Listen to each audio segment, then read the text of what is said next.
your referee, Howard Foster.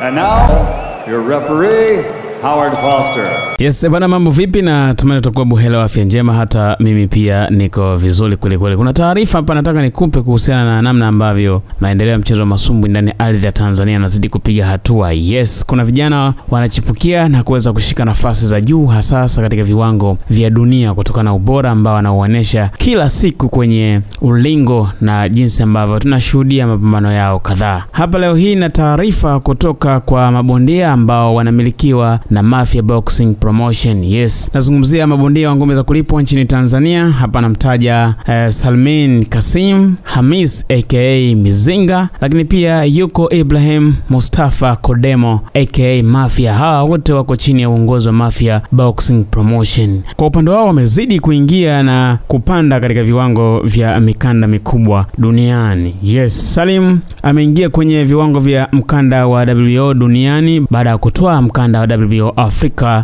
World Boxing Organization Africa kwenye Super Bantam kilogramu 55 baada ya kumshuhudia tarehe 26 mwezi wa 7 2025 kwa kumpiga bondia Damian Zanou. Huyu alikuwa raia wa Benin baada ya mpinzani wake kuacha mwenyewe kuingia kwenye kona ya ulingo. Baada ya mchezo huo akawa amefanikiwa rasmi kuingia kwenye viwango vya mkanda wa dunia wa WBO kwenye uzani wa Super Bantam kilogramu 55. Akashika nafasi ya 17 akiwa bingwa wa Afrika anayeshiriki mkanda wa WBO. Yes, kwa upande wa Ibrahim Mafia, yeye amezidi kupanda viwango kwenye viwango vya mkanda wa WBC duniani. Anashika nafasi ya 11 kupitia uzito wa bantamweight kilogramu 53 baada ya kutetea mkanda wake wa WBC Afrika kwa mara ya pili dhidi ya bondia Aliu Bamidele Lasisi, raia wa Nigeria, kwa kuibuka na ushindi wa technical knockout kwenye raundi ya 10, pambano ambalo lilipigwa raundi 10. Pambano hili kama unakumbuka vizuri tulishuhudia katika viwanja vya Posta Kijitonyama, Dar es Salaam. Salim anakuwa Mtanzania wa 4 kwa sasa mwenye kumiliki mkanda mkubwa unaotambulika na viwango vya mikanda 4 mikubwa duniani na kuingia kwenye viwango vya mikanda hiyo. Lakini pia halikadhalika na Ibrahim Mafia. Lakini pia kwenye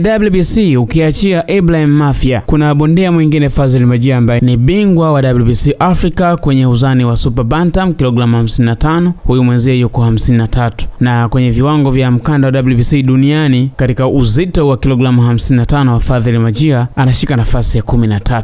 Ukiachia mbali mabondia hao ambao nimekutajia, kuna mabondia wengine pia wapo ambao wameshika nafasi za juu katika mikanda hii mikubwa ambayo inafahamika. Tuangalie mmoja mmoja ambao tutabahatika kuweza kuwatazama hapa ili mambo yaweze kwende. Hasa ukiachana na Fazil Majia, yuko Yohana Mchanja ambaye ni bingwa wa WBO Global kwenye uzito wa flyweight kilogramu 50. Yeye kwenye viwango vya dunia kwenye mkanda wa WBO anashika nafasi ya 8 kwenye kilogramu 50. Salim kwa sasa ni bondia mwenye hadhi ya nyota 3.5, anacheza kwenye uzani wa Super Bantam kilogramu 55, anashika nafasi ya 23 kidunia kati ya bondia 1496, na katika ardhi ya Tanzania anashika nafasi ya kwanza kati ya bondia 70. Yes, akiwa na rekodi ya jumla ya mapambano 10, ameshinda 8, 5 ameshinda kwa KOs, hajapoteza pambano hata moja, ana sare 2. Ibrahim Mafia ni bondia mwenye hadhi ya nyota 3.5, anacheza kwenye uzito wa Bantam kilogramu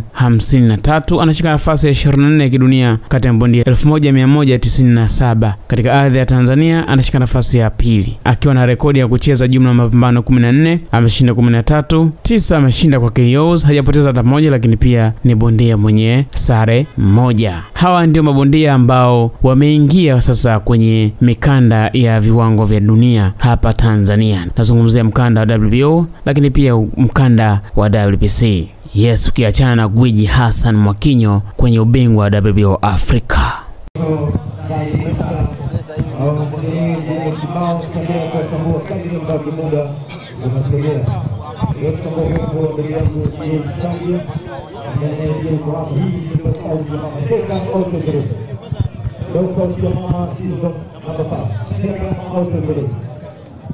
Wakati raundi ya 3 inaenda kuchezwa hapa, nilikuwa naona upande wa Ibrahim Mafia, kocha alikuwa anajaribu kumwelekeza kwamba jaribu kushusha ngumi ambazo zina uzito kwa Ali Lasisi, kumuondolea uhuru ambao alikuwa nao hadi hivi sasa, akionekana kwamba ndiye anayetawala zaidi katika pambano hili la kuwania mkanda wa WBC Africa Champion.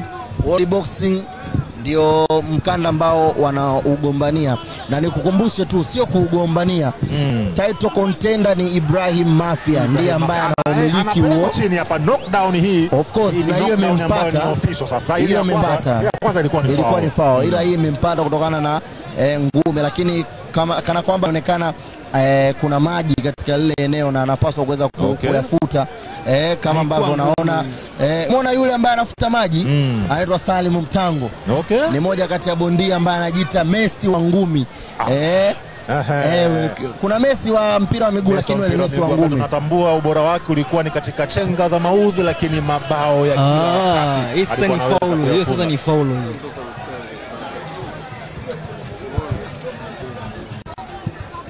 Bukta ya Ali Ulasisi imeandikwa Lucky Boy. Sasa hii ina maana yake ushindi wake wanaopata ni wa bahati ama ni mtu ambaye amebarikiwa? Ni mtu ambaye amebarikiwa ama ni mtu wa bahati, unaweza kusema hivyo. Wanasema wanamke unaokota gari. Sasa Ulasisi huenda akawa ni mtu ambaye ana bahati sana hasa kwenye mapambano yake, lakini unaona namna ambavyo anarusha jeba. Amekubali, amepiga hapa kati nzuri, lakini amerusha right nzuri. Muona namna ambavyo anashambuliana, combination nzuri, lakini uwepesi wa kukwepa ndio kitu ambacho unaweza ukasema kwa mabondia wote wawili kimeweza kuwa dominance kwa upande wao.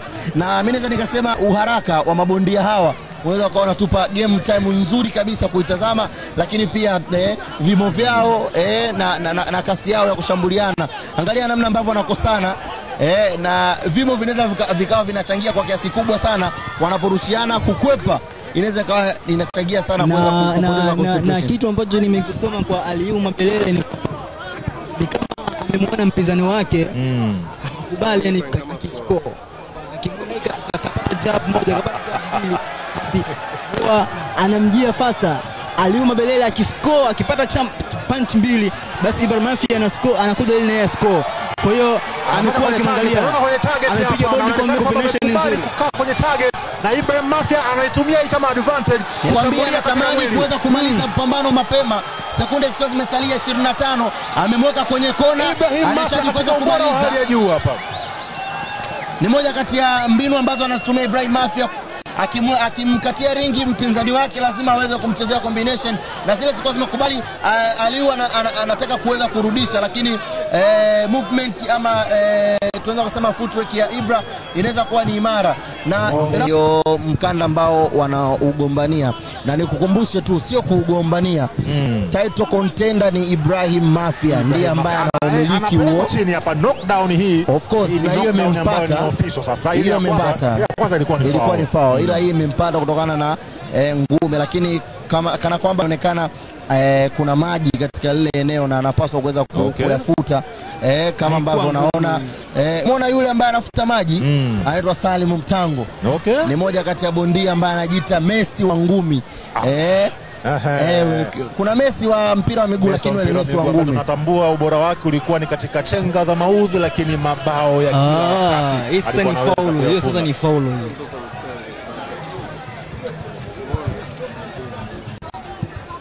Bukta ya your referee, Howard Foster. And now, your referee, Howard Foster.